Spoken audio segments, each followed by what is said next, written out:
आपण पाहतो की हवामान विभागाने वर्तवलेल्या अंदाजानुसार आज सकाळपासून रिमझिम पावसाला सुरुवात होती। मात्र आता आपण पाहतो की घाटकोपर परिसरामध्ये ईस्टर्न एक्सप्रेस हायवेवरती मोठा जोरदार पाऊस आपल्याला पाहायला मिळतो आहे।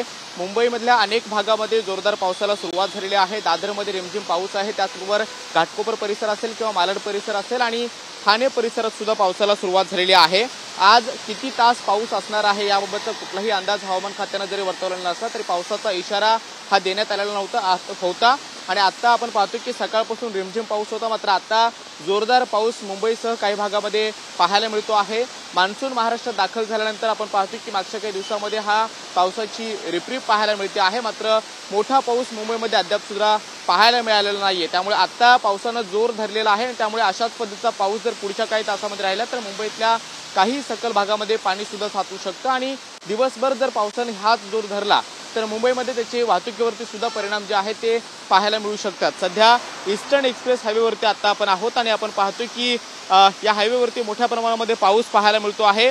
मालाड परिसरामध्ये सुद्धा काही प्रमाणामध्ये पाऊस आपल्याला पाहायला मिळतो आहे, मात्र दादर परिसरामध्ये पावसाची रिमझिम ही सकाळपासून पाहायला मिळत होती आणि आता पावसानं जोर धरलेला आहे।